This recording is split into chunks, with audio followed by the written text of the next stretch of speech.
Chapter second, metric tensor, Euclidean space of 3 dimension, है ना। Euclidean space में अपन 3 dimension में क्या होगी condition, in Euclidean space of 3 dimension in rectangular Cartesian coordinate क्या लें अपन, x1 x2 x3 की फॉर्म में लें। तो जो अपन ले रहे हैं 3 डायमेंशन लें इन रेक्टेंगुलर कोऑर्डिनेट, डिस्टेंस जो होगी ds बिटवीन 2 पॉइंट्स, और वो दोनों पॉइंट्स कैसे होने चाहिए, नेबरिंग पॉइंट्स, यानी x1 x2 x3 and x1 plus dx1 x2 plus dx2 x3 plus dx3। तो ये एक पॉइंट हो गया A, उसका नेबरिंग पॉइंट क्या हो गया B, ये A और इसका नेबरिंग पॉइंट B। तो A और B के बीच अपन ने क्या ले रहे हैं, डिस्टेंस।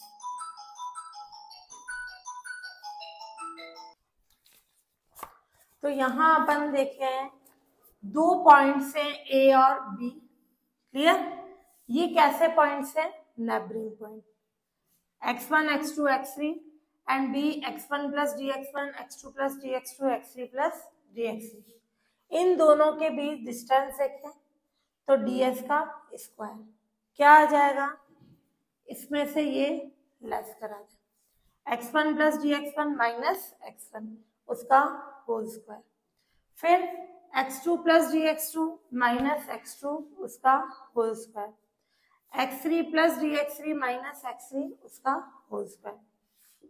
x1 से x1 कट हो गया, ये आ गया dx1 का स्क्वायर, ये dx2 का स्क्वायर, ये dx3 का स्क्वायर। ये कैसी फॉर्म आ गई, dxi dxi, clear. ds square आ गया dxi dxi की फॉर्म में। अब इस ds को अपन एक तो डिस्टेंस बोलते हैं। यूक्लिडियन स्पेस का मतलब होता है जिसमें वेक्टर की सारी कंडीशन, एडिशन हो, मल्टीप्लिकेशन हो या स्केलर मल्टीप्लिकेशन हो, ये सारे फॉलो होते हैं, वो यूक्लिडियन स्पेस हो जाएगा अपना। और इस ds को अपन लाइन एलिमेंट भी बोलते हैं, एक तो डिस्टेंस बोलते हैं और एक लाइन एलिमेंट। तो ये क्या हो गई, 2 पॉइंट के बीच जो डिस्टेंस आ गई, अपन सिंपल फॉर्मूला लगाते हैं, x1 माइनस x2 का whole square plus y1 minus y2 का whole square plus z1 minus z2 का होल स्क्वायर, क्लियर, वो कॉन्सेप्ट हो गया। तो ये dx1 स्क्वायर dx2 स्क्वायर और dx3 स्क्वायर, ये क्या कंडीशन आ गई, dxi की फॉर्म में। तो इस ds को अपन ने बोल दिया लाइन एलिमेंट। अब अपन चेन रूल लगाएं, dxi क्या होता है, del xi upon del x dash m, clear. तो ये आ जाएगी condition dxi equals to del xi upon del x dash m और dx डैश m। सिंपल है तो इधर सिंपल चला और इधर बाहर लगा दो, डैश लगा दो, कोई सी भी फॉर्म। अब इस वैल्यू को मैं पुट कर रही हूं फर्स्ट में, पुटिंग इन इक्वेशन फर्स्ट। तो क्या कंडीशन आ जाएगी इससे, ds स्क्वायर की कंडीशन,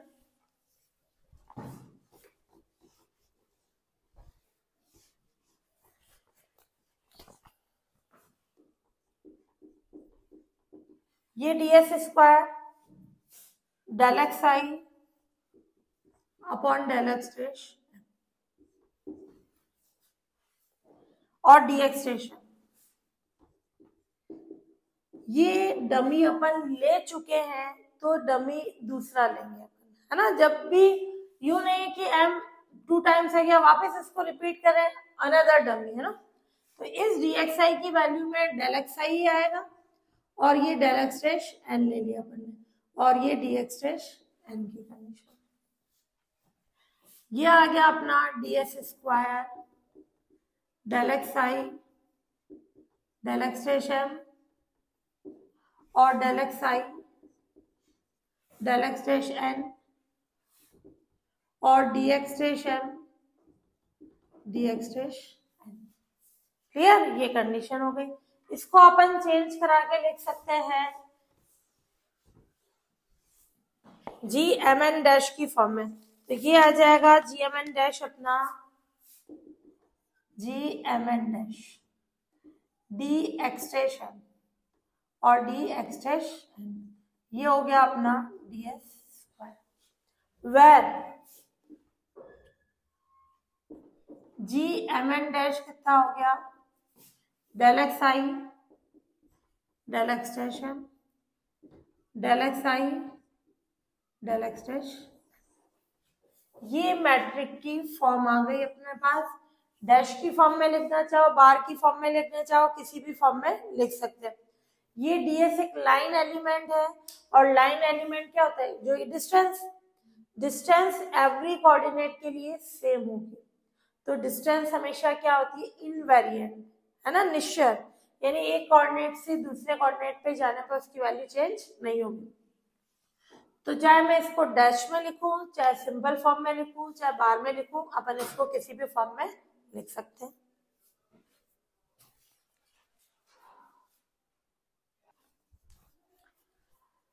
तो डीएस स्क्वायर क्या हो जाएगा, ये form del x i upon del x station, n different लेना, डमी एम है तो एन, आई सेम चलेगा। ये डीएक्स स्टेशन इसको अपन बोलेंगे जी एम एन डैश, है ना। जी एम एन डैश की वैल्यू क्या होगी, del x i upon del x station, del x i upon del x station. और इस डीएस स्क्वायर को अपन ये भी लिख सकते हैं, g m n d x i या d x m d x m. Clear. ये कैसी फॉर्म कहलाती है, मैट्रिक या फंडामेंटल फॉर्म। क्लियर। अब ले रीमानियन स्पेस या मैट्रिक टेंसर। रीमानियन स्पेस क्या होता है, ये जो अपन ने लिया यूक्लिडियन स्पेस 3D की फॉर्म में लिया। क्लियर। अब अपन ले रहे हैं square of the line element ds between neighbouring point whose coordinate in Vn, यानी n डायमेंशनल ले रहे हैं, वो 3D में था, ये n डायमेंशनल ले रहे हैं। R X I N X I plus D x I, n dimensional का मतलब ये x1 x2 xn, और इसी का नेबरिंग पॉइंट ले लें, x1 plus D x1 x2 plus D x2 and so on xn plus D xn। Clear, ये condition. और इन दोनों के बीच डिस्टेंस देखें तो क्या होगी, ds square G I J D x I D x J. Clear. जो ये फॉर्मूला था वही फॉर्मूला आ गया, ये डैश में था, लाइन एलिमेंट हमेशा इनवेरिएंट होता है, तो डैश से सिंपल फॉर्म में भी लिख सकते हैं। तो ds स्क्वायर को क्या लिखें, g I J D x I D x j की फॉर्म। क्लियर, ये फॉर्म है। तो ये जी आई जे जो होता है फंक्शन किसका होता है, एक्स आई का, और इस जी आई जे का डिटरमिनेंट है जी, वो नॉन जीरो होना चाहिए। तो ये मैट्रिक फॉर्म जो या लाइन एलिमेंट अपन ने पढ़ा, डिस्टेंस फॉर्म, तो ये जी आई जे ले एक्स आई का फंक्शन, और इसका डिटरमिनेंट ले उसको जी से डिनोट करेंगे, वो नॉट इक्वल टू जीरो है, तब अपन इस स्पेस को कैसा बोलेंगे, रीमानियन स्पेस। जो अपन ने स्पेस लिया है एन डायमेंशनल, वो कैसा स्पेस हो जाएगा, रीमानियन स्पेस, है ना। ये डेफिनेशन इंपॉर्टेंट है। और ये जो जीआईजे होता है, इस जीआईजे को अपन क्या बोलते हैं, फंडामेंटल टेंसर या सिमेट्रिक कोवेरिएंट टेंसर। सिमेट्रिक जीआईजे जीजीआई के इक्वल होगा, और ये कैसा होता है, हमेशा कोवेरिएंट, नीचे आ रहा है इंडेक्स सबस्क्रिप्ट में। तो फंडामेंटल टेंसर या सिमेट्रिक कोवेरिएंट टेंसर, ये आगे थ्योरम भी प्रूफ करेंगे अपन कि ये जीआईजे जो होता है सिमेट्रिक कोवेरिएंट टेंसर होता है। क्लियर, और वो इंपॉर्टेंट है थ्योरम। नेक्स्ट थ्योरम ये है,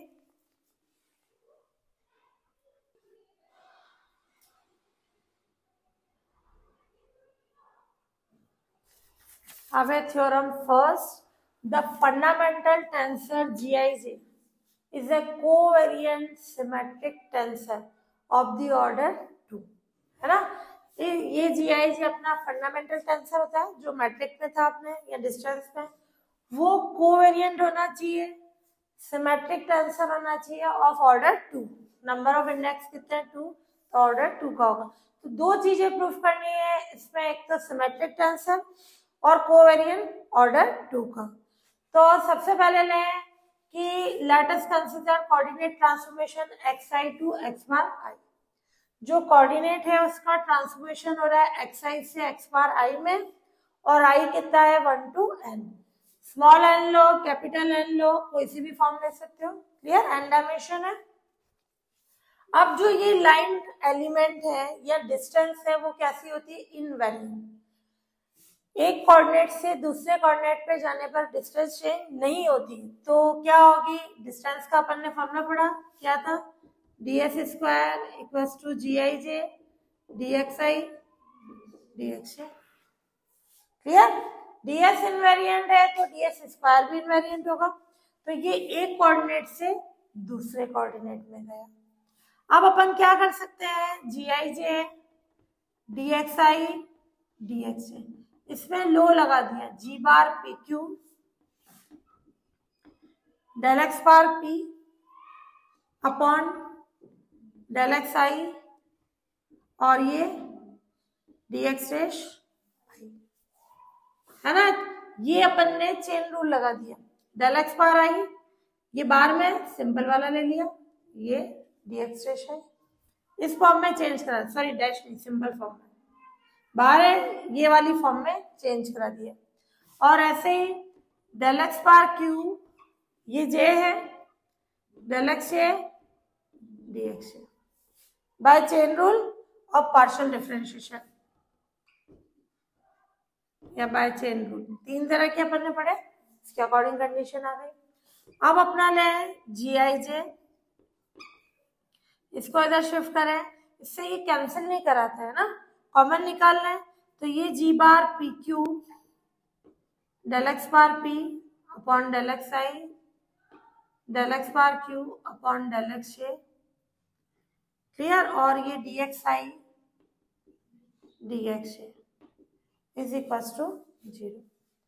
ये कोऑर्डिनेट की कंडीशन है, अपन ने नेबरिंग पॉइंट लिया था, उनके भी डिस्टेंस होगी, तो ये डिस्टेंस 0 नहीं होगी, तो ये क्या होगा, चूंकि dx I not equals to 0 and dx J not equals to 0, so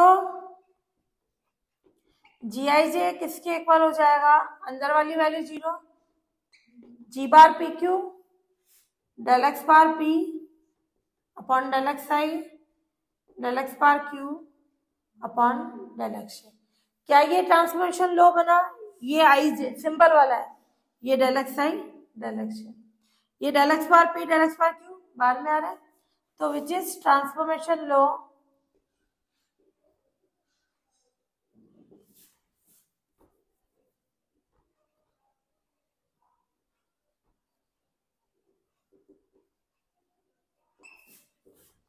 of covariant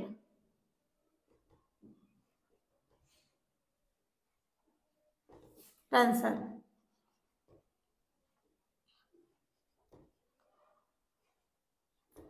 of second order।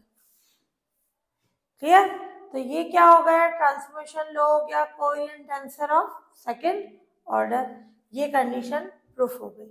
अब अपन क्या प्रूफ करेंगे, इसको सिमेट्रिक, क्लियर, प्रूफ करेंगे फंडामेंटल टेंसर कैसा है, सिमेट्रिक की फॉर्म में। अब अपना सिमेट्रिक प्रूफ करना है, सबसे पहले ले gij को क्या लिख सकते हैं, हाफ gij हाफ gij। अपन ने पढ़ा था एवरी टेंसर को दो टेंसर के सम की फॉर्म में लिख सकते हैं, एक होता है सिमेट्रिक, दूसरा स्क्यू सिमेट्रिक। ये हाफ हाफ कर लिया, half gij minus half gji minus half gji, clear, इन दोनों को साथ में ले लें, ये एक प्लस और माइनस में, तो 1/2 इसको और इसको साथ में ले लिया, gij ये gji 1/2 gij माइनस gji, ये ले लिया अपन ने aij, ये bij। प्लस वाला हमेशा सिमेट्रिक होता है, माइनस वाला हमेशा स्क्यू सिमेट्रिक होता है। डायरेक्ट लिख सकते हो वह aij 1/2 gij plus gji is symmetric tensor.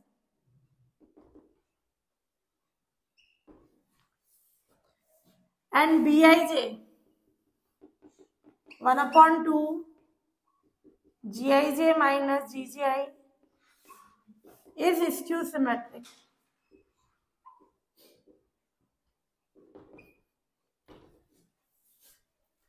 अब नाउ अपने को प्रूफ करना है GIJ सिमेट्रिक है।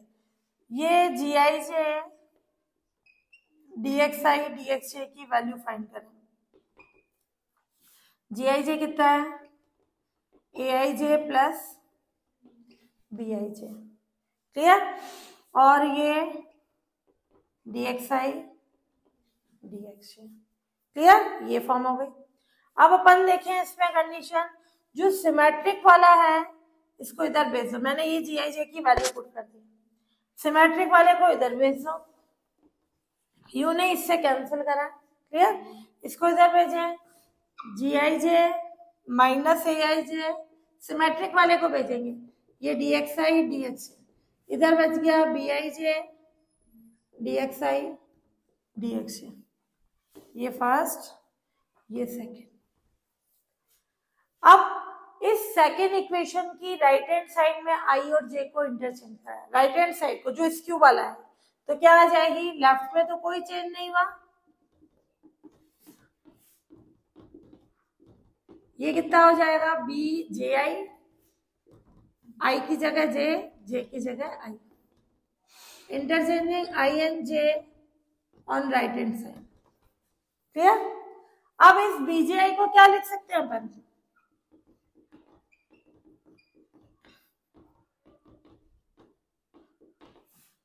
माइनस के IJ DXI DXJ, है ना? क्यों? क्योंकि ये कैसा है? Skew symmetric. चूंकि BIJ स्क्यू सिमेट्रिक यानी BJI इक्वल्स टू माइनस के BJI। अब इस सेकेंड और थर्ड को ऐड करो, ये नेगेटिव ये positive, cancel, second plus third, तो ये हो जाएगा लेफ्ट साइड तो सेम है, तो twice GIJ minus AIJ DXI DXJ, 0। और इससे क्या हो जाएगा? ये 0 है नहीं, तो GIJ किसके इक्वल हो जाएगा? AIJ, क्योंकि DXI नॉट इक्वल्स टू 0। ये सिमेट्रिक है तो ये भी कैसा हो गया? Symmetric, implies that GIJ is symmetric। क्यों? Since AIJ is symmetric, तो hence GIJ क्या हो गया? यहाँ अपन ने प्रूफ किया था पहले कोवेरिएंट टेंसर सेकेंड ऑर्डर का, और ये सिमेट्रिक हो गया, तो hence फंडामेंटल टेंसर जो है GIJ is symmetric covariant tensor of order 2, clear? ये कंडीशन प्रूफ हो गई।